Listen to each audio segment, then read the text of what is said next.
I think when the market tells you something, which is AI doesn't only go up, memory doesn't only go up. And when it tells you that, you could say, oh, I disagree. I still like memory and I still like, you can disagree all you want, but I'm telling you, money's moving and it's moving to some of these other things. And you might want to change your focus because if you get stuck in one, I think when you get stuck with one idea, you're missing the beauty of the markets. Welcome in, everyone. Welcome back to Main Street Meets Wall Street. We're doing a live show where we pull back the curtains on Wall Street institutional mechanics and break down what's actually happening to your money on Main Street. If you haven't been watching the headline lately, you know the market is locked in a massive tug of war between institutional hype and macroeconomic reality. Wall Street loves a good narrative, whether it's endless rate cut promises, infinite AI growth, or clean soft landings. But following the consensus without asking the hard questions isn't a strategy. It's a recipe for underperformance. Today, we aren't just reading the headlines. We're putting them on trial. We're testing Wall Street's favorite assumptions through a disciplined, skeptical, macroeconomic lens to separate real institutional insight from market noise. And to help us stress test these market narratives, I'm joined today by market veterans who are strategists and spent decades navigating market institutional positioning and portfolio allocations. They're both CFAs. So we're going to welcome today the co-host to the Skeptic's Guide to Investing, Clem Miller and Stephen Davenport. Clem's coming in a little bit sooner or later. But Mr. Stephen, right now, welcome to the Main Street Meets Wall Street podcast live event again. You guys have built your reputation on refusing to buy into consensus groupthink in an environment where the market seems to jump from one extreme narrative to the next. Why is a healthy dose of skepticism more critical for investors right now than ever before? I think everybody has to first start out realizing that the markets are a complicated place and it's not easy to necessarily get on board and follow this, investor or follow Roaring Kitty and get advice that's really going to be customized to you. I think that there are good advisors out there. And I think that what we have to realize is everybody's unique and everybody's got a set of problems and opportunities. And I just feel that some of the advice that comes out that says, AI has more to run. AI has super growth ahead of it. AI has the future. I mean, those are all good statements, but what do I do with that? What do I do with, I'm skeptical when people say something is just no miss. It's going to happen. It's going to be good. And, the questions which are, how much am I paying for this? How much is it going to grow? How much is it normal? Is this period of super normal growth going to last 2 years, 3 years? And then what is it going to go down to? We've seen this story before, whether it's in 2000, whether it was in 2008, whether it's in 2011. We've all seen this happen. And what normally happens is stocks get stretched and there's more enthusiasm. And then all of a sudden people make a turn and they make that turn based on their own needs with the money, their own desires. And those things are important. So what I say to everyone is just be sure what you're doing and, is going to be able to persist. Is this, I looked at one guy today and they had great earnings because they've gotten returns on some of the tariffs. And so I said, okay, you got returns on tariffs and your earnings went from $7 to $9. That $2, it's not repeatable. It's not part of the business. It's not like the business figured out how to make $2 more and they're going to make that $2 more, 6 out of the next 8 quarters. They just got a one-time event and they're ahead of if you take that one-time event away, their earnings are behind what they were estimated. So is it a beat, Marcus, or is it just something that is noise and you should cross it off and only count real earnings? That's what I look at. I don't look at a deal could happen 2 years from now and you could be, in a lot different position. But I also don't think that's necessarily likely to persist. Kind of a long answer, I guess. No, I mean, you gave some good reasons for why you're skeptical in the market right now. And for those who don't know, you and like I said, you and Mr. Clem, y'all have the Skeptic's Guide to Investing. It's a cool podcast. I was on there before. We just mentioned so many different things going on right now. Is there more that is hitting your radar than just the AI build out? Well, yeah, I think what's happening with the memo of misunderstanding in Iraq and Iran, I mean, I think that when we look at what Iran is doing and we look at how their subject group, the Houthis, are operating in the Red Sea, you know, it's really saying to us, hey, this problem may not go away. It might not just be about the Strait of Hormuz. It might just not be a 6-month problem.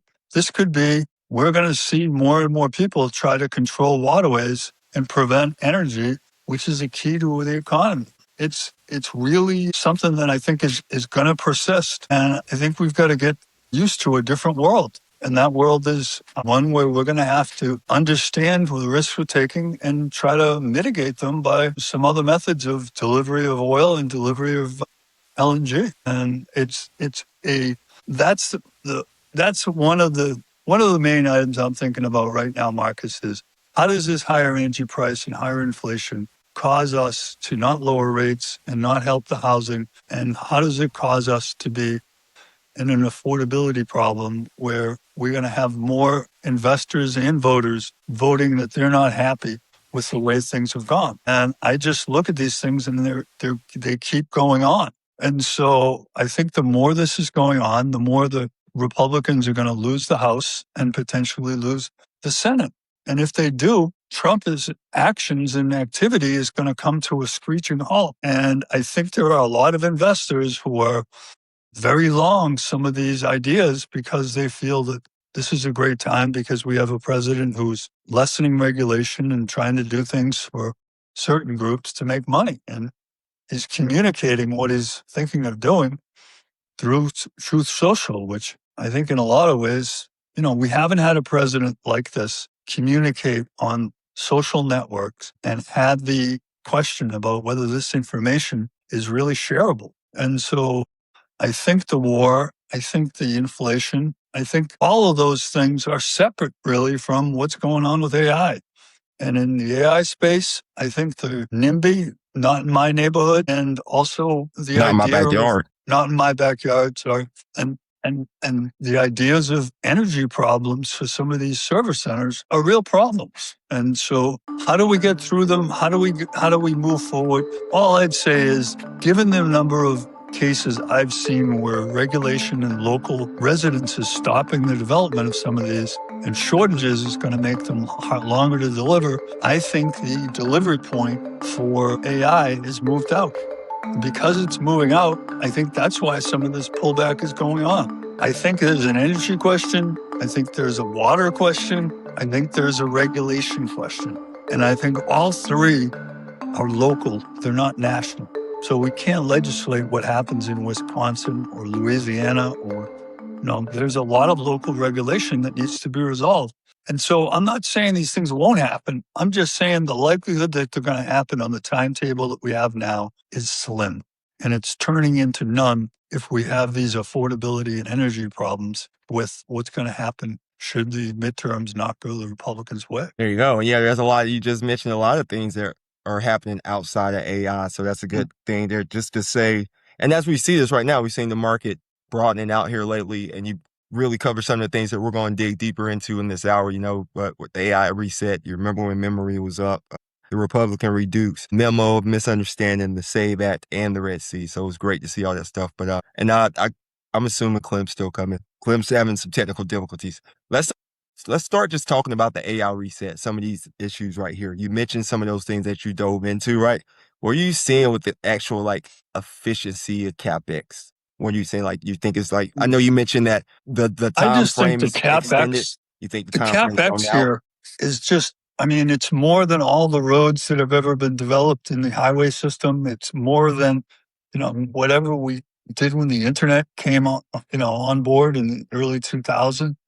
There's an investment that's going on here that is just, and I heard somebody this week say, we're going to have some great areas for pickleball courts. These server farms are going to be sitting there and nobody's going to be in them, but the people outside will turn the land into pickleball courts because nobody wants pickleball courts in their backyard. And so I think there's a real question here, Marcus, about how do companies and how do people really feel about the future? And this future, I feel, has a dark side to it, which is we're going to take a lot of business jobs and repurpose them so that technology can take them over. I think that we're going to see it first in the taxi cab business, where we're going to see self-driving cars take away jobs of taxis. And what are those people going to do? What is going to be their, recovery act? How are they going to, do something different? And I think that when we see that, we're going to have to then say, what happens in the technologies, in the software development? What happens in legal fields? What happens in the CPA field? How does automation make those tasks a lot simpler, and then a lot easier to turn over to AI? And I think that we're always looking at what's the technology, how's it going to come, when's it going to come, how's it going to be delivered, how's it going to be accepted. And I think we have a lot of questions about what happens to the people who are working in those jobs now. Does it become an assistance to them? Does it become a replacement to them? I'd like to get some idea as to, hey, we believe AI will replace a quarter of the jobs, will supplement half the jobs, and will be creating new jobs with 25%. Understanding that will go a long way towards, being able to accept it. Got you. Okay, you said I feel a lot in there, but you're a CFA, so I know you do like the analytics into it, right? So if someone came out and told you those numbers, just to make people maybe from a sentiment standpoint feel better about what we're doing with AI, where the capex is going, where you like seeing like with the actual numbers? Because I know you're building portfolios, building indexes. When you're looking at like these particular companies, are you seeing any maybe opportunities? You seeing any companies that are spending too much money? Apple seems to be one right now because they didn't spend as much money on CapEx. Right. I mean, I think Apple is a great story because here's one of the largest companies in the world, and they looked at this and said, "This is something we're not going to be good at. This is something that's not a core competency of Apple. We're about helping users understand, applications and making that easier. But we're not sure how this fits in there. And so maybe it helps fit in, and the person will identify songs for you to listen to. Maybe it fits in, and how do I identify what's the greatest concert that's ever been, recorded? How do I look at this and say, this is something I can easily understand, and therefore I can easily improve? And I look at Apple and I say, they're waiting and seeing. And I think we all should look at, the different approaches. I look at Gemini from Google, and I think Google has been answering questions for people the right way for a long time, and they've built an unbelievable moat around themselves. And now they seem to be taking AI and applying it the right way because people's using it. People are saying, this listens and understands and gives me an answer that is practical and useful. So when you look at who would you imagine would come up with it?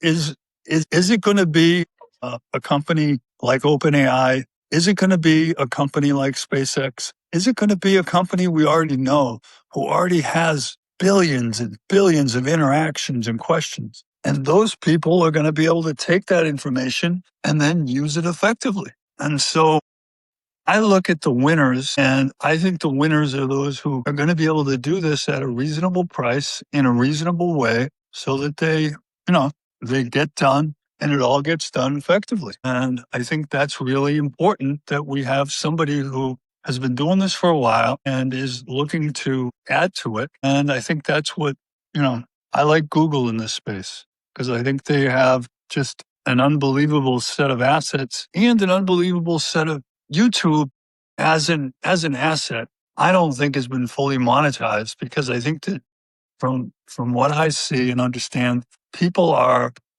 always changing, and they're always changing what their needs are. And some people are trying to do projects and add Claude, and are trying to add OpenAI and chatbots. And I look at this and say, I don't know where to pick. I don't know who to select. So I'm taking the Apple approach a little bit and just sitting back and waiting till there's clearer answers. I got to turn and my Apple screen off also for a has like, minute, okay? I just got to organize okay, my chart. Apple has such a, okay, Apple has the joys of live streaming, everyone. Apple has such a built-in client base too. Half the world has iPhones. I was talking about that yesterday. It usually comes back to Apple. Google, they have, as you mentioned, I don't think you even mentioned Waymo. They have Waymo, which they're not monetizing yet. They have the YouTube, Alphabet. When we say Google, Alphabet has Google. Google's part of Alphabet. So there are a lot of levers there. These other hyperscalers are continuing to spend. Which hyperscalers are you seeing that spending alarms you? It seems like Google or Alphabet spending doesn't I look at concern you as Oracle much, first. I even though the mean, stock. Oracle seems to me to have, look, if you took all of your cash flow, which is your big advantage, and you take all of that cash flow and you use it all, and then you need to add debt to it, I think there's some point at which investors are going to say, that's not what I want. I don't want a technology company that's dependent on debt because that's part of why we think the growth rate and some of the best things about it are going to be able to deliver for people. So I look at it and say, that's a problem, and if you're consuming so much of your cash flow that you can't do it without more debt, then I have to ask, like, what's the return on the investment of this cap? Like, nobody's really giving us these answers, right? What's the return on capital? What's the incremental return? If Google was to, if Oracle was to have stopped with the end of their cash flow and not put the other 30 billion in, is the extra 30 billion at the same return as the amount they already have in? Everybody knows that as you go along, projects go longer, projects get more complicated, and it gets harder to make money on projects. So all of them don't have the same return on investment. All of them don't have the same, requirement for capital. And I just look at this and say, nobody's explaining to us where their capital is going and why.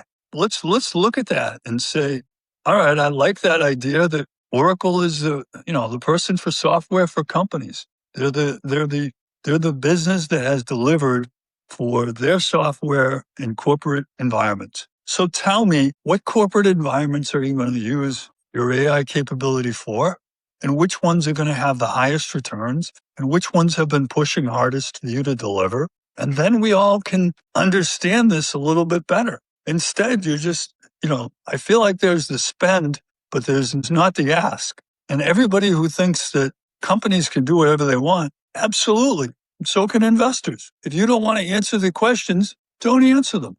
I'll sell the stock and we'll all live happily ever after, right? It's not a one-way street where you get to take the money and do whatever you want with it and you don't answer for, how you're using the money. Isn't that the way it's supposed to work? Well, yeah, I was just about to ask you, like, how do you want Oracle to finance this debt, or how do you want them to pay for the build out when we're just talking about Oracle? Oracle seems like Oracle's interesting because, that stock was what, $300+ less than a year ago. And then they came out and announced how they were financing their debt. But it seems like these other companies are also coming out and announcing that they're financing their debt and build out in similar ways. Not to harp on Alphabet too much, but last week Alphabet said they're going to raise more capital, right? And they're going to do part of it as equity at the market raise. So so you're just more concerned with the way the debt is raised. Oracle was the first one to do it. Or you're more concerned with the right. Right. I'm more concerned with the ROI. I'm more concerned with how do you determine what's the right amount of capital to devote to this project. And I would like to see projects that have a 1-year turnaround, a 2, 3, 5-year.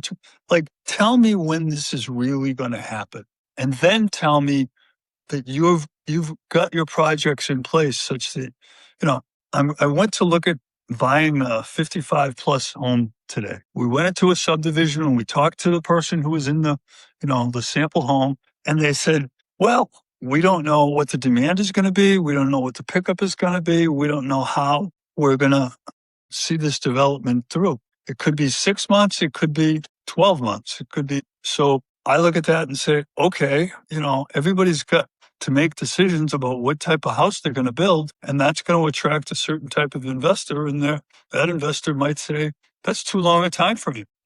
I think that when we look at things like this, I think what we're seeing is we've got to understand our use of money and the time frame a little better, because if inflation starts to go up and the cost of money starts to go up, maybe, are you going to be able to finish what you started? Or is this going to, just give me a plan that shows that you've considered the cost of capital and how much is going to be needed over the next 3 to 5 years. And that this is all very well coordinated and very well likely to start to give me a payback in the short, medium, and longer term. And I assume in the longer term, my payback's going to be greater because I've been more patient. And in the shorter term, I might not have as good a payback. But I think that,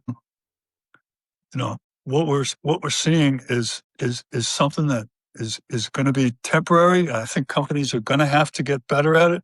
But for right now, it's kind of frustrating me. And I think that as stocks go down, I think that CNBC will tell you this is the reason. But I think that's an older version of phone. You think what? Nothing. I think that there's plenty of areas that we can try to find the right timing and the right amount of investment. I'm just saying right now it feels like it's a race. And when people are racing, I don't always get the idea that they're being considerate in the way that they're approaching this. Got you. Okay. Are you about to go walk and stare out the window at your construction in the background? No, I'm trying to.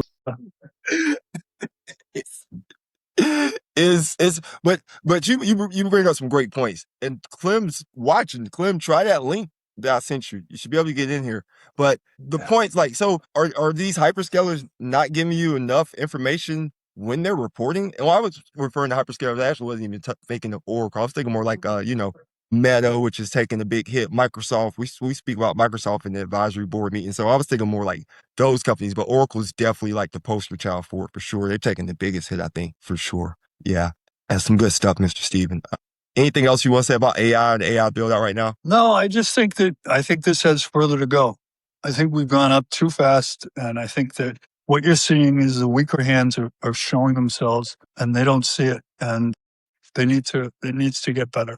I got to drop off because my quality is going down. My charger is going down. So I gotta get a charger for a minute. Okay. Sorry. All right. Well, I guess you're dropping off. Well, I'm not going to drop we'll off. See when Mr. Steven comes back. Sit here and Joys of live TV.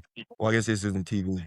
There's the echo back too. So yeah, there's just a lot of things with the AI build out. What will be the return on investment from this AI build out? It's a big thing that people want to see. Has it been extended too far, too fast? You have people who say perhaps the AIs are only in the early innings. People like to assess it with a baseball game. Maybe it's in the second or third innings. Then what you just heard from Mr. Steven, maybe, and he can correct me, I'm sure you can still hear me, is if it's extended out further than we've already allocated for, then perhaps the game's going even longer in the extra innings. And do we have enough pitchers? Do we have enough people to come into the game in the bullpen? It'll be interesting to see. It's just where we're at in 2026, the AI build out. So while I wait on Mr. Steven and he's having this conversation, just want to give a shout out to everyone who's watching LinkedIn, YouTube, X. Really do appreciate everyone tuning in. Mr. Steven and Mr. Clem, they have the Skeptic's Guide to Investing podcast. For anyone who hasn't checked that out, it's a really cool show. So you get more of this lovely sanguine view that they present.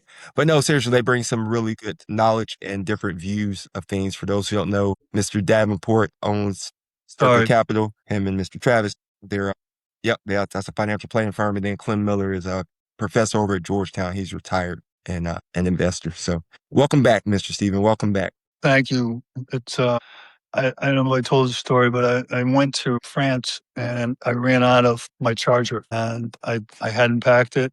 And I'm sitting in the middle of Paris on my first day and we're not in our apartment yet. And I said, well, we'll get to see how easy it is to be, how universal is Apple. And so I went into an Apple store. The woman pointed out what I needed and I bought it there. And within 10 minutes, I was back up and running. And I think it's kind of nice when you can travel into another country and another, major city and everybody's using the same technology. Everybody's using a similar, it's taking a similar approach to how to get things. And I don't know.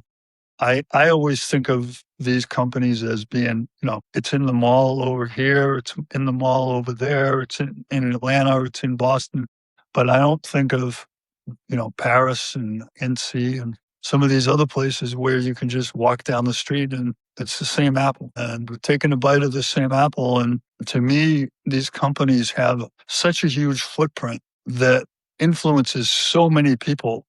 I got to believe that, Apple, I don't know how you overcome that moat and that ability to have that many billions of users. And I look at what they're doing and I think if they can't figure it out, I thought it was interesting recently when Buffett, Jamie Dimon, Amazon with Jeff Bezos, they all tried to get together and create a health system that would be good for their employees and ultimately could be a model for others in the country. They spent 2 or 3 years doing it and they basically gave up. So some of our problems in technology and others can be solved, but some problems are, are really intractable in that they involve local rules and regulations and different rules across different states and different municipalities. And I just look at the complexity of AI trying to be everything everywhere and having these different groups that they're trying to satisfy. Yes, I think that Texas, some of those in Texas, some of the AI farms that are going to be in Louisiana, some in California, there's going to be the technology in place. I guess my question is, in place for who and for how long, and how do we make sure that it is easy for you to take a Chat GPT model or a Claude model or a Gemini model, and is any of their results or any of their thinking and process going to be useful if you switch vendors? How do you use some of the chatbot capability across different vendors? And I had this question about the tokens. I mean, are tokens for one similar to tokens for another? If I'm developing code, do I develop code with a token that costs $31 or a token that costs $5? How much code am I going to get for those $5 tokens versus the $31 token? It feels to me as a neophyte. I'm not saying I'm the average or technologically sufficient or not. I'm just a guy trying to figure out from the standpoint of a user and how to be a forward user for my business and for my personal life. Where do Well, it I looks like see Mr. AI Steven going and vanished what do I completely, see it trying to doing to figure out help from the me? standpoint of the user. And The AI to and me, signal must have it's a gotten a little little bit early. weak over And there. I feel, That's very how interesting, the do you things that feel about it, we're Marcus? Do digging you use into, it talking much? I about, mean, we and it use just it goes into the in next our subject. We're talking podcasts to about help memory. We'll get when he comes translate, back. We'll talk about take memory. the audio When we talk about file memory right and now, we're turn it seeing into a text the South file Korean so that markets, we the Japan can, markets over there just for all people who crashed. can't South listen Korea and is a have big hearing part of difficulties, memory they supply. can read And we're our seeing volatility podcast. inside those markets where it just was It's way up it's earlier this working. year It's and then getting came better and back better down every time. And taking to those files and correction translating. levels. You look at the But NASDAQ is nearly down 20% right is now, I that the think, best as usage? of market What do close. So you we've think that seen in your life? How do you markets use go up, AI? markets go down. Memory is just that's what he was actually talking about. He was talking about like with tokenization and token max, and that was the thing. First, people were talking about tokens. They were like, Hey, tokens. Marcus. Here we are with let's use as many tokens as possible just to figure out how do we get to the best results. And then these companies saw how much these tokens were costing. They had to say, whoa, let's hold up. This might not be the way to go. Token maxing might not be the way. So what efficiency are you getting from the tokens? He was speaking about efficiency earlier on AI and the return on investment from AI, the tokenization, and how much the tokens actually cost you will play a big part in your return on investment inside that and what you can actually get from AI. It's healthcare. He was speaking on some of the initiatives. Buffett and I think he said Bill Gates came out with healthcare to try to solve problems they worked on for 2-3 years and they can't seem to figure them out due to the cross-border regulations. But I think healthcare, as we see those sectors actually moving higher right now, is going to be one of the biggest beneficiaries from AI. Like I think AI will solve some of the medical issues that we have in the world right now, and it's already being done. I mean, we see some of the advances that people have, and it's just going to be edited and iterated until I guess AI and medicine is, it's great. We just got to make sure AI doesn't start making medicine for us that is, to take us out. Terminator 2 style or something to that effect. But yeah, so wait a minute, see when Mr. Steve's going to pop back on here, Mr. Steven, and I know about Clem. But once again, we'll take time to give a shout out. Anyone watching, if you find any value in this, hit subscribe, hit like. If you don't follow us on LinkedIn, check us all out on LinkedIn. Clem's, Mr. Steve, and myself, we're all there on LinkedIn, all on YouTube. Check out the YouTube channel. Check us out on X. Check out our Planet Firm. So we'll talk a little bit more. Let's talk about some of the issues right now we have going on with the Fed meeting coming up. Or actually, let's talk about earnings for a second while we wait here. We're going to just sit and riff on earnings. We're going into earnings season right now. It's like one of the biggest earnings seasons. We have mega caps reporting right now. Some that reported today, I don't know the earnings since this is live where we're talking. I can't see them. But I mean, I guess I could pull them up, but I'm not pulling them up. But earnings are expected to be great right now. Over 20% earnings growth was projected for this quarter from last quarter's forecast. So we'll see how that turns out. Like, I think that could be a big issue if big issue if earnings don't hold up in these reports. But I think they will be, because even a company like IBM, which came out last week or a week before, pre-announced that they missed some opportunities, missed some sales, and that stock really sold off. It was pushing 300, came back down near the 200 levels, come back a little bit more now. But companies now are being priced past perfection for their AI build out and for their Capex. So when you see like good numbers don't even equate to particularly a good return on your stock or your equity, because companies just want to hear what your economic outlook is, what the forecast is going forward, and just how that's going to work out for you. Just very interesting to continue in the build out and where things are going. Tomorrow we have Chairman Walsh, presumably having some comments. He hasn't said much on this Fed speak as to whether or not he will actually be speaking tomorrow. I'm assuming he'll hold a press conference. Some of the more interesting things with Chairman Walsh and the Fed, we had some of the more interesting things we've had since then and that was part of more of like the memo, maybe misunderstanding. Wall Street, when he came in, they already thought that, there were going to be rate cuts, but now we're getting that signal, patient, maybe you get rate cuts, but the data is pointing to maybe, who knows if it's going to be cuts or it'll be hikes. We'll just have to wait and see.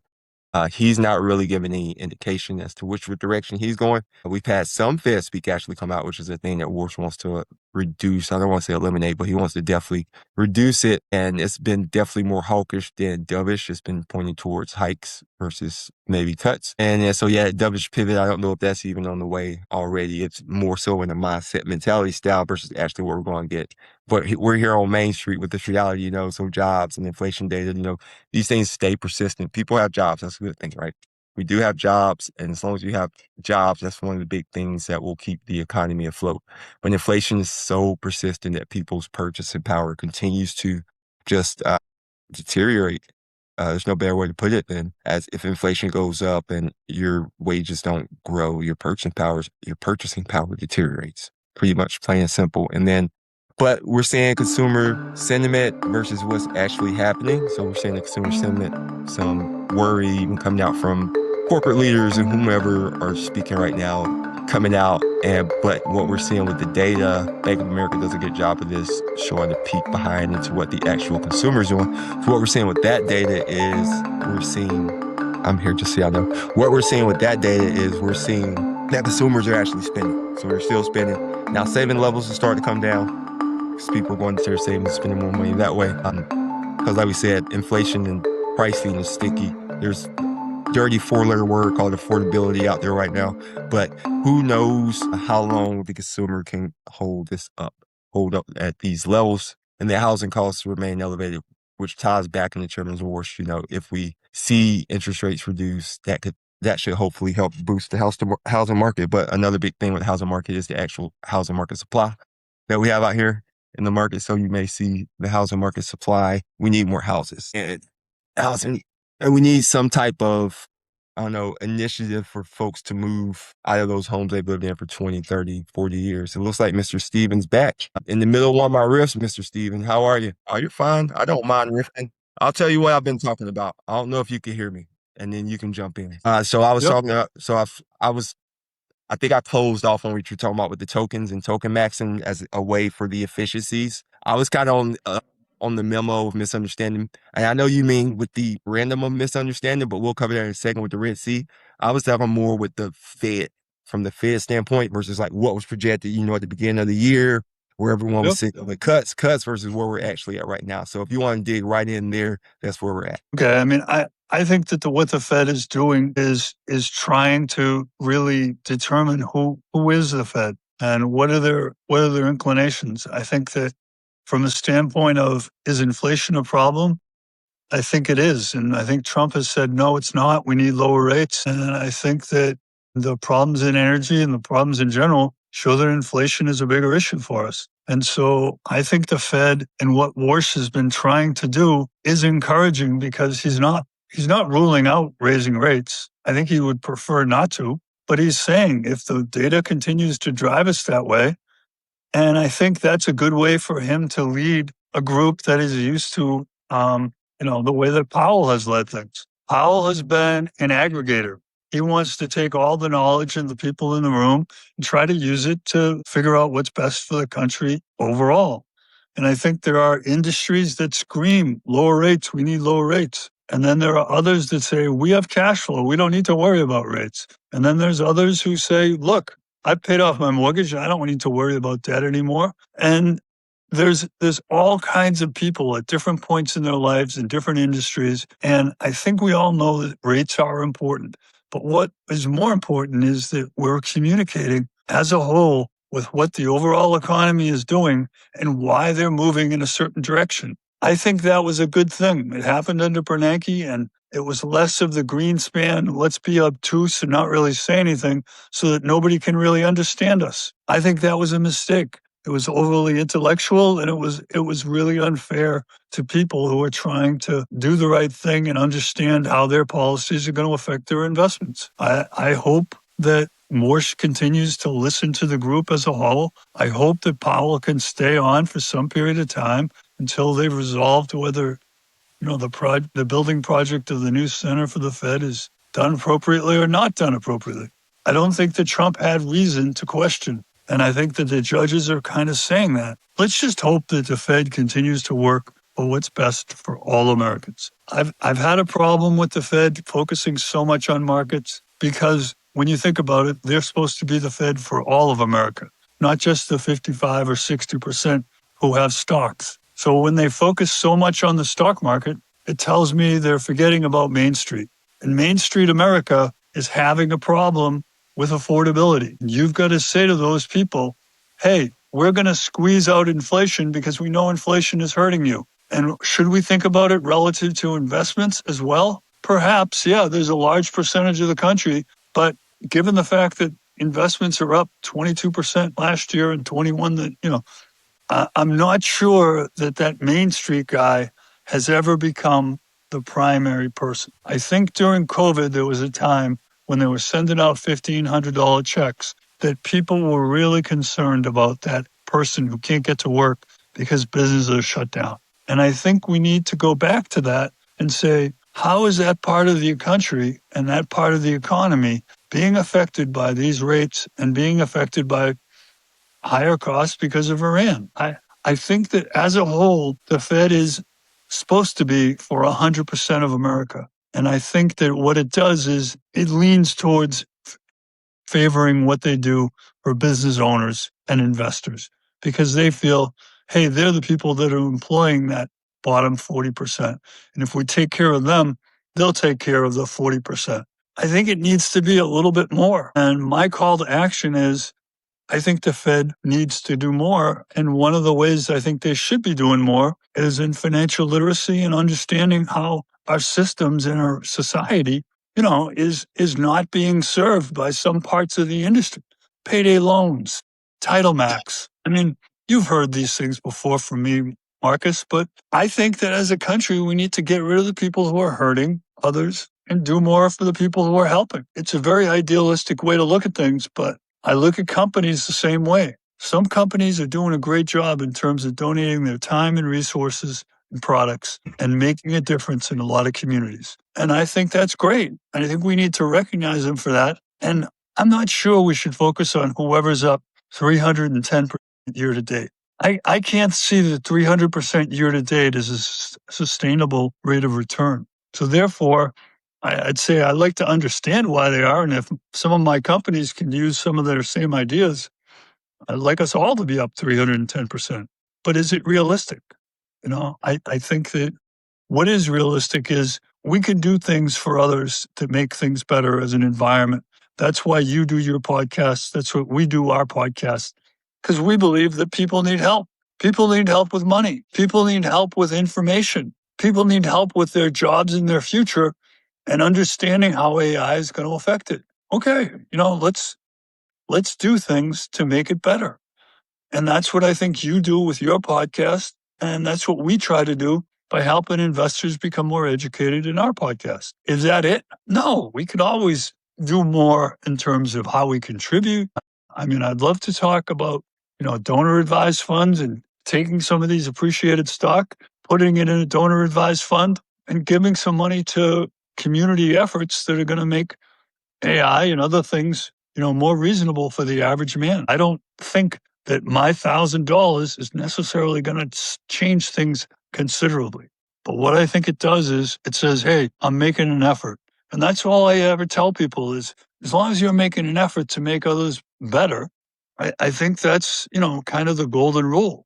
I don't have an answer for you know, which of these companies is going to react best in this environment. I think Microsoft is positioned well. I think Amazon is always positioned well because they're so involved with everything in the space of consumers. So therefore, if they're talking to consumers and they have data from consumers all over the country, their data must be unbelievably insightful as to what consumers are doing and how they're doing it. And then how do they move their pricing of their products at Amazon and who they recommend to help these people fulfill their needs. I think is the base and everybody has it as the core, software that they're using in business.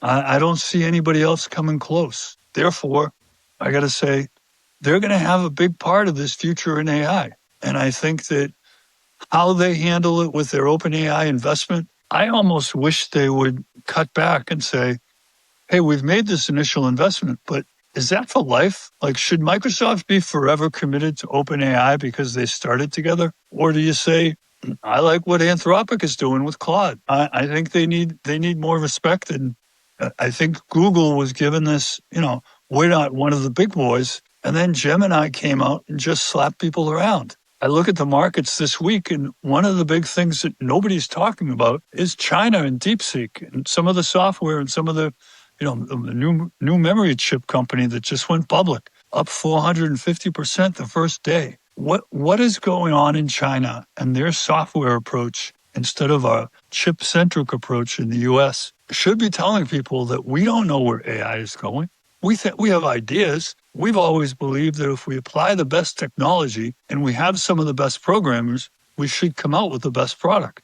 But China is showing us that something in their software development is better than we're doing and how they coded this, because they're taking a lot cheaper chips and they're basically delivering with, a chatbot and AI capability that's as good or better than the rest. And so if you can do that, Marcus, how do we participate in that? Should we participate in that? Should we not invest in China because we don't get along as a government? We don't trust them with our personal data? These are the questions that I think people should be asking in the AI space, not always about when's the next chip from NVIDIA coming up. I think there are a lot of other areas where there could be a change of psyche going on, and that's why some people think the market is down. I think that China has something to do with it. I think that overall, I think it's multiple pieces. I always like to say that there's no one answer. We usually have multi-factor answers, and there are multiple factors that affect why is AI going down 11 of the last 12 days. It's probably not just China, because just China, released their information last week and the market was going down before that happened. So when we think of these things, let's just think of it a little bit multidimensional. And then I think we come to some better conclusions. Yeah, AI is the build out. Microsoft is software native. They're like one of the original softwares, enterprise level for sure, going back to the 80s. And then, but it sounds like you're making a case really for cybersecurity stocks, like CrowdStrike or a stock like that to actually become a new stock like Microsoft. Microsoft obviously has way more levels that they have and more things to pull. They have Office suites, all those different type of things. But then but we're talking about the Fed. So what do you think Warsh can do at all to impact any of this with the AI? Because he's a big guy with AI, and actually part of his thesis is the AI build out and AI productivity. Do you think any of these things that are happening right now impact him? I think the market, by the way, is also just having a really healthy rotation out of all these. Right. I think that you're right. But if we become the 9-second guys, right? We have attention spans of the average investor at 9 to 12 seconds. So if you want to tell the AI story today, you say the AI story is down today, and it's down because of this. You can't have a minute or 2 minute conversation about what's happening with AI because people aren't going to listen to it. But I think what Warsh has an inclination that he thinks everything AI is deflationary. So ultimately, as we get through AI, we're going to have much lower rates because there's going to be much less inflation. And they're going to cause a a humbling of a lot of corporations in terms of reducing resources and cost. And that's going to allow for a Fed to be lower for longer. And that's going to be good for our housing industry and some of the areas that depend on debt. I think that the inflation that we're going to experience as we continue to build out AI, look, energy prices, look, batteries, look at, you know, all the items that are going to be involved in chips and other things that build out the AI server farms. There's going to be demand for those, and therefore there's going to be price pressure, and it's going to be up, not down. And if you believe that, when it's implemented, it will suddenly become more deflationary, I think it will have a deflationary component on some industries that it affects more. But I still think there's going to be people who want to get the latest chips and want to get the advantage on the smarter AI, right? I think there's AI for you and I, and then I think there's AI for business, and then I think there's AI for research. And I think we're really using different chips, and it's a different problem that we're solving. You and I, we need to find out quickly, give me the top 5 names that are in the memory space and how I should think about which one to select for my portfolio. That's a question I'd like to ask. You probably have questions you'd like to ask about, where are the best companies in terms of server farms? What chips are going to be the leaders? And I think all of this tells us we could see a use case. The question is, how much does that use case represent cutting edge chips or average chips that have been around for 2 or 3 years? If it's true that you need to update your chips in AI every 2 years and less, that's going to be inflationary. That's not going to be the way that, Warsh thinks. So I think that, well, I appreciate his analysis and I appreciate what he's saying. I'm not sure it's clear that AI will be deflationary. I think it might be in certain sectors, but I'm not sure we're going to just say we don't worry about rates anymore because AI is in place. That's a great answer, Mr. Steve. And yeah, we Yeah. definitely better worry about rates. Rates definitely play a big part, as you elaborate on it, expand upon in just so many different sectors, how it impacts people every day. We know that we're paying more for everything every day. Rates cut both ways. If you're retired and you're savings, hopefully you're getting some type of return in some high yield savings account based on these higher rates. But, higher rates, productivity, we'll see, Kevin Walsh. I mean, like, even if I think another thing with rates and inflation that people aren't taking into account is like the service inflation, like what we do, investments, right? We help people with investments. There's inflation inside there. It's really leading a lot of people. How does he temper that? I mean, I think that what we're seeing is a transition. And I think we're going to still be in transition because of whatever happens at the midterms in November. If they take over the House but not the Senate, what does that mean? How do we look at the smooth flow of our government and put it in perspective with what's happening overseas in the Ukraine? And I mean, one of the things that troubled me today, Marcus, and you don't have to, make me less troubled, but I was reading an article and it was about a Ukrainian missile that attacked an Iranian ship. And I'm like, we don't need the Ukrainians mixing in to make the problems with Iran more. I mean, let's just focus on Iran and Ukraine and Russia. I mean, we don't need a third, a fourth or fifth wheel. We got the Houthis, we've got Hezbollah, we've got Gaza, we've got Israel, we've got Iran, Saudi Arabia sitting very close by, UAE trying to independently go about its business and move away from, what is the energy alliance. I think that when the Ukraine starts attacking Iran, oh my God, like what on earth? Do they not have enough? Like, are there not enough Soviet power plants and barracks and other things and airfields? I mean, Russia's a big country. Couldn't they move just in a different direction in Russia instead of turning around and approaching the Middle East without, what does bombing that one ship do for our process, right? Does it add clarity? I don't think it does. I mean, does that make you think that like this world is getting crazier by the minute? I know the world's getting crazier by the minute.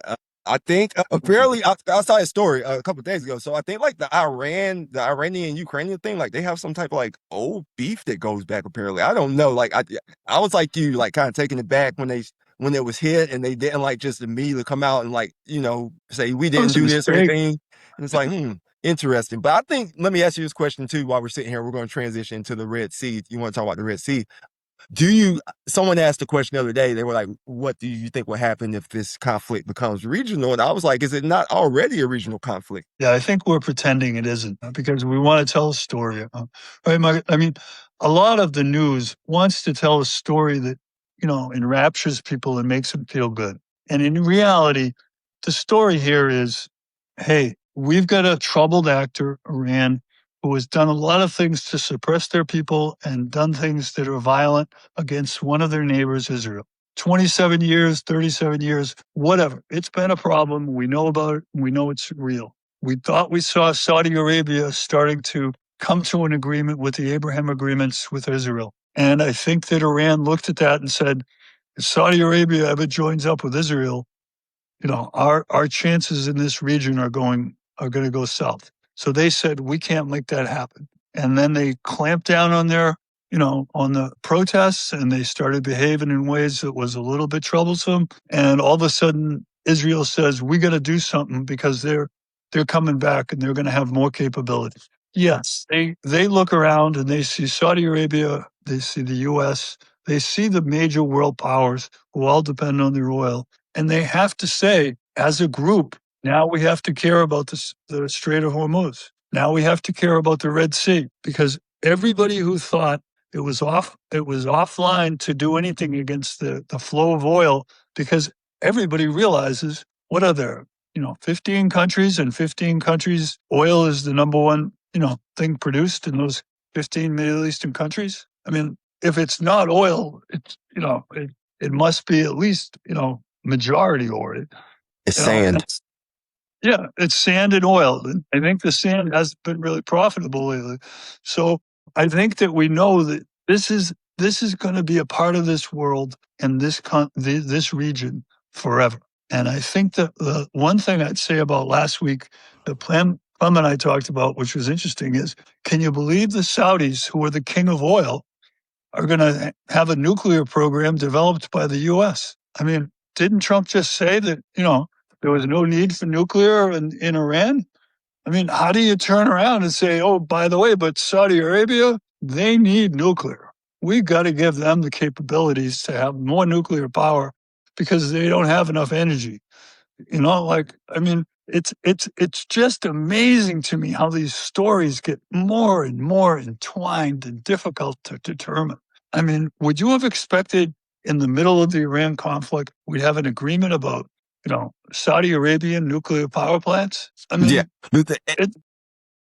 It doesn't feel like it should be on the table. Right. And then they put that out there, and then the next day they were like, hold on, no, this is a little bit different. They have to sign on to the Abraham Accords. Is that what they want to sign on to? They have to sign, and Saudi Arabia may not do that. So this might all just be, a moot point at this point right now.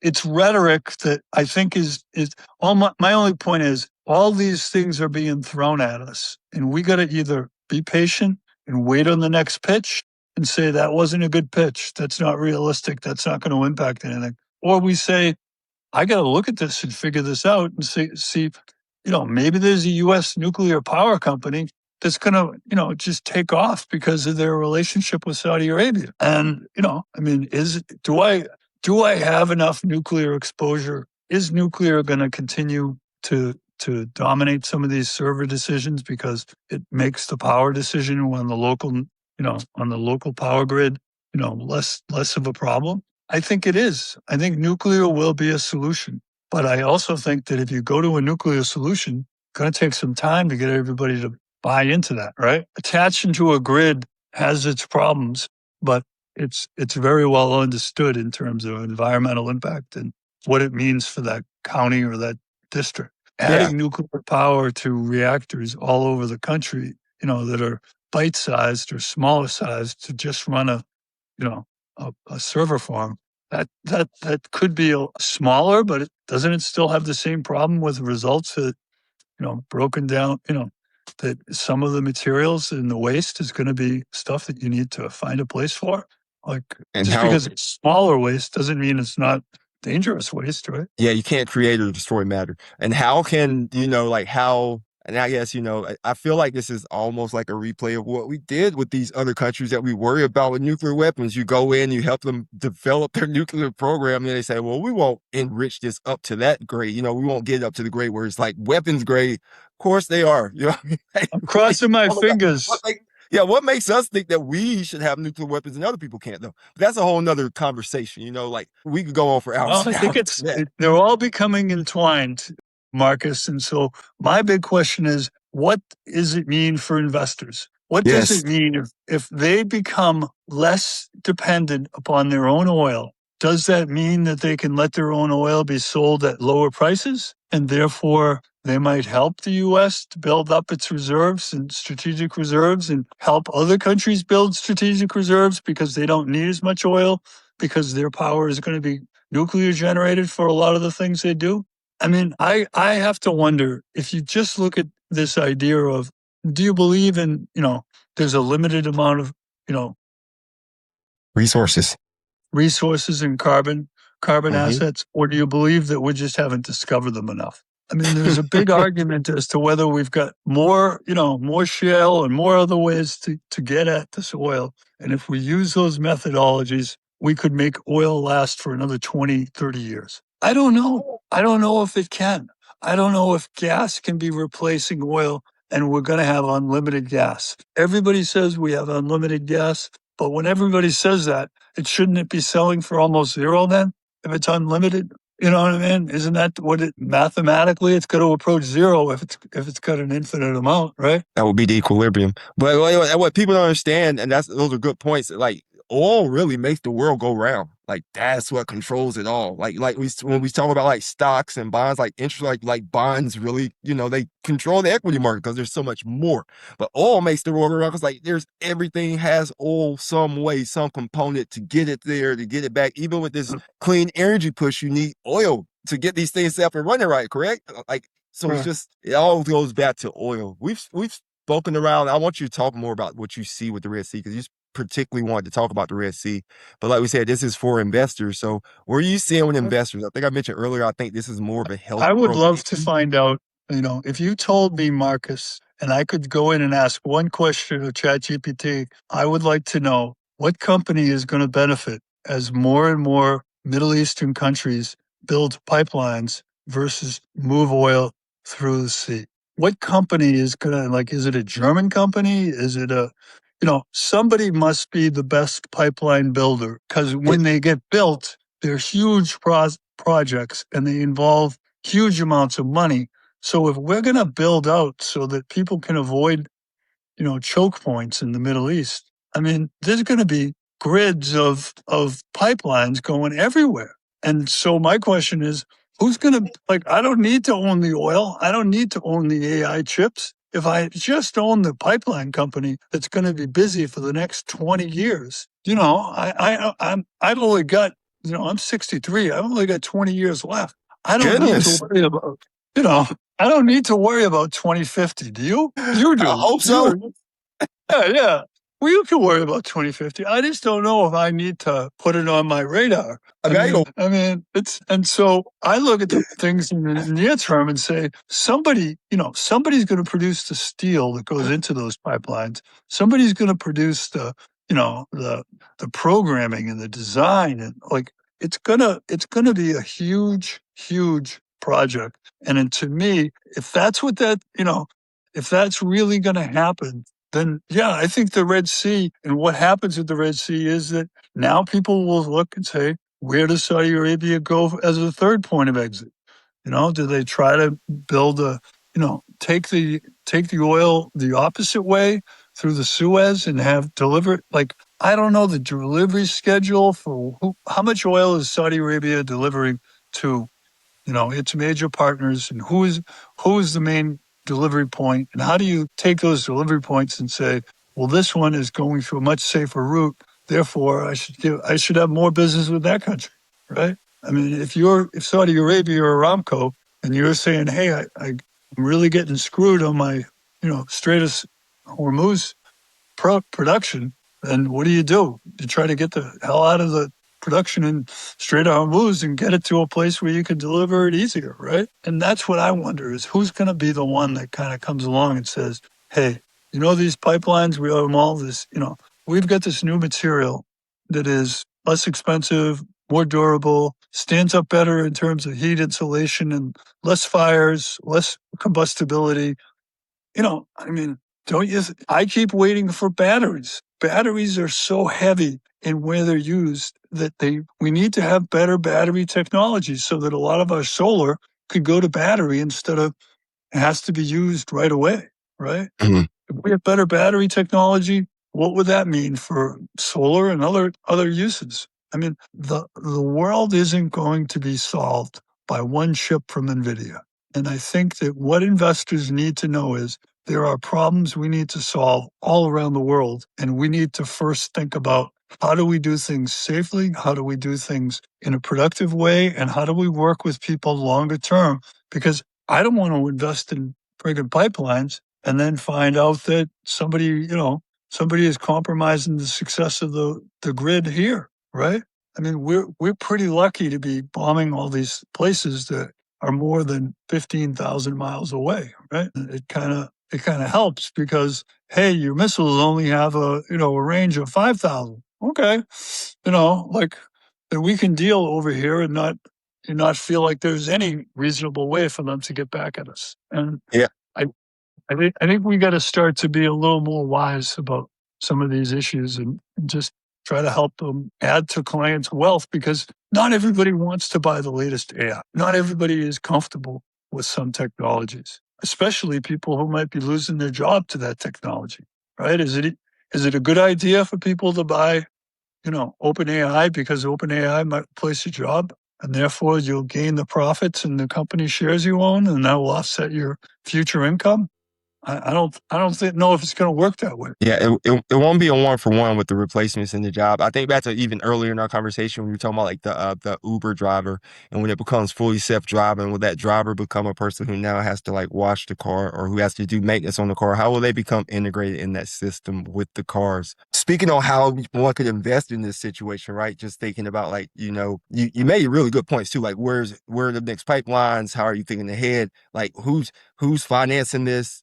Where are the picks and shovels, like coming through, like who's actually building it? Like we saw Caterpillar go crazy here. We're seeing financials over here starting to pick up here lately because they're financing this build out. So there are ways to play the whole AI build out without having to pick one single chip stock or anything to that effect. And that's part of what we're seeing right now with this market broadening out and people are Good. finding other I, areas. I think I think when the market tells you something, which is AI doesn't only go up, memory doesn't only go up, and when it tells you that, you could say, "Oh, I disagree. I still like memory, and I still like." You can disagree all you want, but I'm telling you, money's moving, and it's moving to some of these other things, and you might want to change your focus because if you get stuck in one, I think when you get stuck with one idea, you're missing the beauty of the markets because there are some beautiful companies who, like, I want to learn more about this memory chip company from China. Up 400% on the first day. That's quite an IPO, Mhm. CMX take. And I think that, do they have something that's better? And maybe they do, maybe they don't. But I think that we always have to be looking into the future and thinking about how it's going to affect us versus looking in the past for answers. As that's once again more salient points by you as we look and think about the future heading into the past. I know we've gone over our time just talking today. You and I, we can talk for hours. For those who don't know, we can talk, we Yeah, can you got go to take me out on. to lunch soon. Yeah, The we gotta month go of have July some. is almost over here, brother. Yeah, we do it every month. So we do need to go out to lunch, I guess, before the end of this month. Now, I guess we will for the end of this month, some point this week. But for those, people listening, I wanted to give you and Clem a chance to talk about your podcast. So before we get off this live session, take a few seconds, few minutes, however long you want, however long you got. Talk about the podcast, talk about what you're doing. I know you mentioned earlier, like even with the Main Street Meets Wall Street podcast, how we're trying to disseminate information to people, help people just make better choices, be more informed. What are you looking at with Skeptic's Guide and what do you have coming up on the Skeptic's Guide? I need to come back over there and hop on the So show. yeah, we'd like to have you over. Come on. I think that what really is two guys. Our original logo was going to be a fire a campfire. And it's like if you can sit down with somebody in a quiet space where they don't have distractions, there's no phones beeping, there's no text coming in, and you can just discuss things in an open, honest, and thorough manner and say to people, look, here are the things we learn about money, and here are the things we didn't learn, and here are the things we think you need to do to try to put yourself in the best position to win or give your family the type of life you want. And that's how I think about winning. I think is how do I do things for Davenport and Co. so that it has a good quarter, a good year, a good 5 years, and it's thinking about the future, and it's also thinking about the present, and it's going out today and helping you move this or helping you move that or cutting these shrubs. It's about helping and doing things for yourself and for others. And so I came from a very technical. I'm a mathematician. I'm an engineer. I come from a very technical investment style. I look at Bollinger Bands. I look at moving averages. I use them intricately in my option strategies. And I look at things from very quantitative. Hey, this normally trades at a 17% vol. I'm getting paid 19.5. That's 2.5 over 17. That's a 10, 13 improvement. If I'm getting paid 13% more, I should do this. And that's how I look at things. Clem looks at things. My partner Clem, who I work with at M&T, he looks at things from a fundamental standpoint. He says, let's look at the company balance sheet. Let's look at what they're doing. Let's look at how their debt is structured. Is it short term? Is it mostly long term? How are they using debt? How are they using resources to grow their business? And then he says, how are investors looking at it and saying, how much do I short it?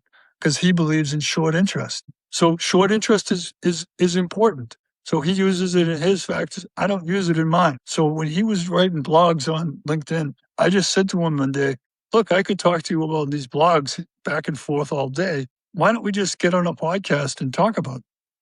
And I said, I don't know how hard it is, but I hear about these companies. And we went on to Buzzsprout, and Buzzsprout said, here for, $28 a month, you can broadcast for 5 hours. Okay. We produced some podcasts. We got them followed by, all of the major platforms, and we set it up. And it's really been just a joy to sit down and focus for 45 minutes on one topic. We're going to, we're most likely going to have Fraser Rice on again soon. Fraser is great in the wealth front. He wrote the book Wealth Actually, and he's just a very smart guy in New York who is well connected to a lot of people.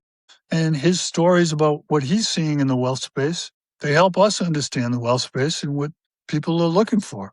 There was a time all people wanted to talk about was alternatives. Now it's turned to all people want to talk about is AI. I think we're going to get into a time where all people want to talk about is energy, nuclear, oil, gas, future pipelines. How do we connect? How do we make things more secure? How do we make our grid better? All these things are different areas where we need to apply that excellence that we have in some of our engineers and companies to try to figure out the best solution so that we have better lives. And I think we've been doing it very well for a lot of years. And my belief is technology is not going to slow down. It's going to speed up. And because it speeds up, I think we need to constantly be thinking about how do we participate? Do you buy more small cap companies and just say, hey, I'm going to make a commitment because that's where the future is going to come from. It's going to be small and medium sized companies. That's a good bet. It's a good idea. It's just, you have to put yourself in position to think about solutions better. And I think that what you and I are trying to do and what we're trying to do on Skeptic's Guide to Investing is really get through some of these issues in a deep dive so that we say, what should you buy, SK Hynix or Micron? What's the better buy? And we kind of decided, or I decided that I think SK Hynix is because I thought it was at a better ratio of price to earnings and price to book and price to sales. And is it hard to figure out what a Korean company's multiples are relative to an American company and whether the accounting methodologies? Yes, it's hard. If it was easy, everybody would have had the answer already. I don't want to ask Clem questions that everybody can answer because those questions have already been answered. I want to ask the question, he wants the answer to the question of, when do we think this is going to happen? And when do we think this is going to happen? And how do we think the fallout from, let me ask you one question, Marcus. What's going to be the Okay. fallout if Democrats do take over the House and Senate? Does the market go up? Does the market go down on November 5th when the elections are over? What's going to happen? Okay, so yeah, if the market, I don't think it matters if it's Democrats or Republicans, as long as there's like some type of resolution as to who takes it, as long as there's not like any type of contested election or anything. I think as long as we have like some clarity as to who's going to be, quote unquote, in power, I think the markets will rip either way it goes at the end of the year, as long as we have like a clean election that goes through, because we still have some more downside in these markets. So it could be ripping back up to the levels we're at right now. So to say that it could be ripping back up doesn't particularly mean that it's going to go crazy. But I think if we have like clean elections where people aren't contesting them, I don't think it really even matters as far as like investing. Maybe unless you're investing in like oil companies or something like that.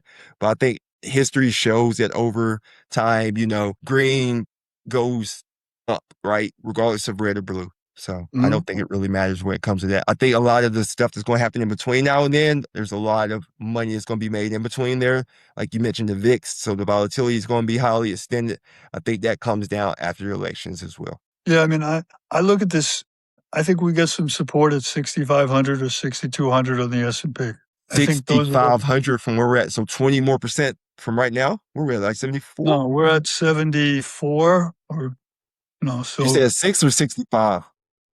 65, 62 to 65 is the range I see.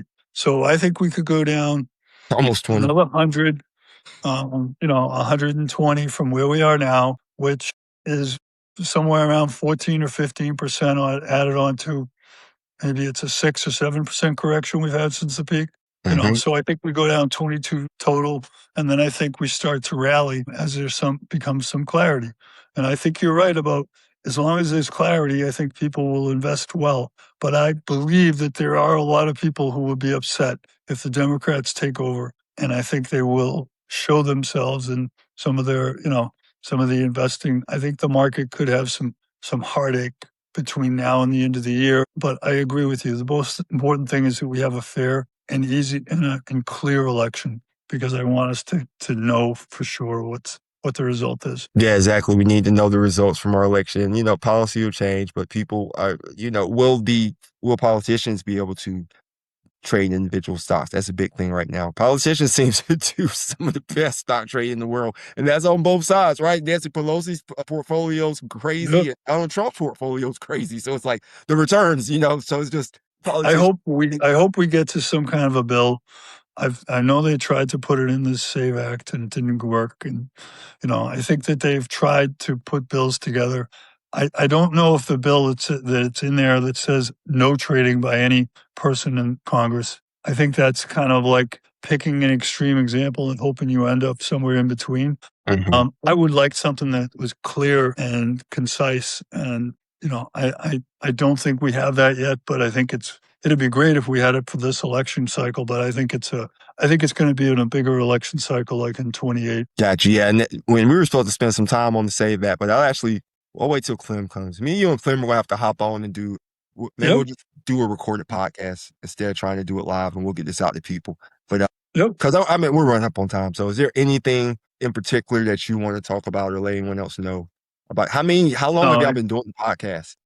We've been doing the podcast about 2.5 years, and we're looking to continue to have really good guests and really good topics. And I guess what we're always trying to do is give you the straight scoop and give you the clear and straight and honest answers to your questions, which I think a lot of media sometimes would like to, kind of make you feel better, but not necessarily, be what's best for your investments. We're honest with people, and that's what we think is our major asset.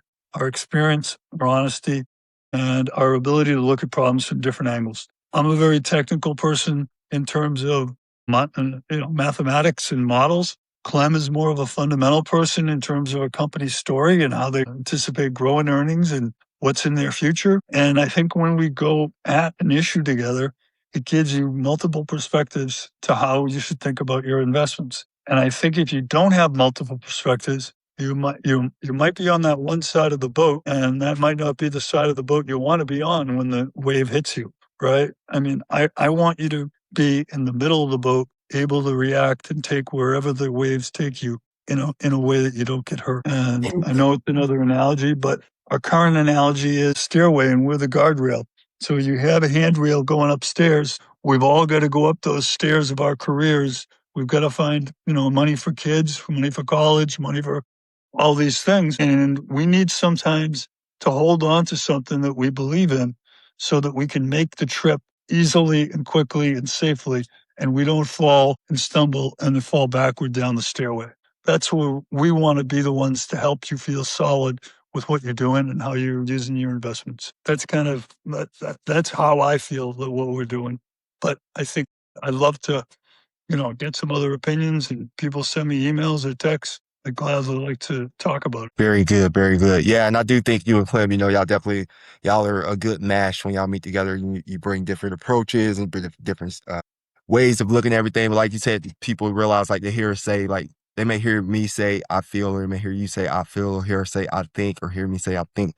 And it's like subjective, but it's not, because like you said, you do research, we look this stuff up. These are numbers behind this. We're just trying to disseminate this information to people without sounding all technical and jargony. We just want to speak in normal Yeah, conversations. I've never hoped someone says, well, he said this, so it has to happen. Nothing I say is guaranteed to happen. Nothing I say is guaranteed to be wrong. I think that what I say is usually based on pretty thorough research and thorough experience, and that's how I hope most people deliver their information. But They don't. all I'm saying is you can look at different episodes and see where we've been on certain games and certain issues, and I think we've come out pretty well on the average investor needs to watch out. The average investor needs to protect themselves. If you want to invest in crypto, go ahead, but do it with a reasonable amount. Don't do it with too much. And I think that where we are is where a lot of America needs advice. And I want people to be comfortable with markets, and I want people to be comfortable with our advice just because I want to help more people. I'd like to see our economy and more people be benefiting from it than be, oh, I don't want to participate because I don't trust the markets. I don't trust the banks. I don't trust. If you can't Mm-hmm. trust anything, your life is going to be very hard, because life, in my mind, Marcus, from what I've found, life is pretty much hard enough as it is. We Mm-hmm. don't need to like add some more rocks to the pathways so that we stumble more often. I think that unfortunately we've got to trust some things. We've got to trust some people and trust some processes. And from an educated perspective, yes, the future could be different than the past, but I'm going to still trust in markets and still trust in the way companies do things because I kind of believe that they're pretty efficient economic animals. I mean, if you saw the $20 bill on the ground, would you say, no, it shouldn't exist on the ground, so therefore I'm not going to bend and pick it up? I think that's a silly argument. I looked at a penny today and said, hey, can I fit my fingers through that slot to get that penny? You know what I mean? Like, I think that all of us need to find easy ways to get ahead. And that's what we're trying to do is make life easier in the investment realm. Amen to that. Every dollar anyone ever got started with a penny. So folks remember that. You gotta have 100 Yeah. of those to make a dollar. That's good stuff, Mr. Steven. We gotta get Clem on here. I want to do it with me, you, I Clem. know. We'll figure it out. Yeah, no worries, no worries. And I think one thing I want to speak for Clem. I'm pretty sure after the hour and a half conversation we had on crypto, he would not say buy what you're comfortable or whatever he said with the crypto. He'd probably just say don't buy it at all. But other than that, man, y'all are awesome. Thank you for hopping on with me today. Anything else you want to say, or are we good to hop off? Let me I know. think we're good. I mean, I hope everybody is enjoying this summer, but I also think, people need to continue to get educated. And I've read two good books recently, Theo of Golden and The Measure, and both of them really helped me kind of think about my investment a little bit differently. So I'd suggest everybody get a couple of summer books, and we'll come back in September after Labor Day, and the election will be real, and we'll start talking again about how to finish strong in 2026. But Boom. I'd say enjoy the book this summer, What are the names of the books you read again? Theo of Golden and There you go. Some books from Mr. yeah. Steven. All right. Be I've good. been reading CFP books, but fun stuff. You'll be done with those soon. I'll be done with it eventually. Main Street Hard meets Wall Street Smart. Thank you, Mr. Steven, for hopping on for this live session. If anyone found any value in this stuff, like, subscribe, share, check out Skeptic's Guide to Investing over there on the podcast. Like you said, you can get it on any channel. Go check out Circle Capital, the financial planning firm that the RIA firm that Mr. Steven owns over there with Mr. Travis. And check out APC Squared, Wall Street South Journal. Find us on LinkedIn. Clem's coming one day, trust me. And we'll see you soon. All right, bye. Bye.